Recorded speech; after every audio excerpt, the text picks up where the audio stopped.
As Black History Month comes to an end, we want to look at how that history is being told in new and creative ways. Now, Black Cowboys were an important part of Colorado's early days, but many of their stories were never told.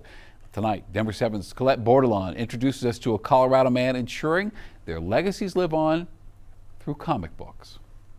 Well, it's a short story. Inside Mutiny Information Cafe. Hey, how's it going, man? How are you today? You can get a comic book with your coffee. Oh, yeah, I'd love to own a comic book shop, but I think every teenage boy wants to own a comic book shop. The owner, Matt McGessie, is living his teenage dream. You bring in science fiction and fantasy to that, and it's a wild displacement from regular daily life. But what happens when you bring in history? I'm gonna tell you, I never felt more free than when I was on the back of a horse. This is R. Alan Brooks. Slavery ended when I was just 11, but freedom is a whole different thing. And searching for it made me do a whole lot of crazy stuff. He's a comic book creator. My dad actually got me into comics when I was 5 because he wanted to encourage a love of reading. I didn't even know any other kids in my school that liked comics. I knew one kid at another school, and we would go to conventions. We would be the only kids and the only black people. If he could, he would have told that young boy to hold on. When I was a kid, teachers used to poo-poo on my love of comics. Now that most people know what Wakanda is,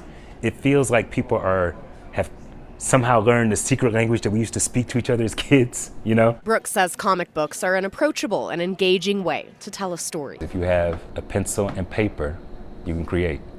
And I think that low barrier to entry makes for really beautiful stories. Stories like Nat Love, A Cowboy's Life. This was actually one of the first comic book stories that I drew from beginning to end myself. Okay, so the year was 2020. That's when he was commissioned by the Denver Art Museum to create this comic about the Black Cowboy from the late 1800s, which is now part of a permanent exhibit. History exists, the facts exist.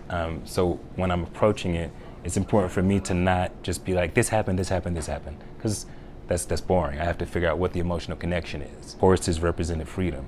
And so I decided to bring that theme out in my telling of his story. A short story. This horse was the biggest and fiercest I ever saw. About Black history. I know that my father deliberately gave me a gift of this knowledge of our history, and being able to distill it down and pass it on to other people is really beautiful to me. And the chance to share that story with the next generation. Colette Bordelon, Denver 7.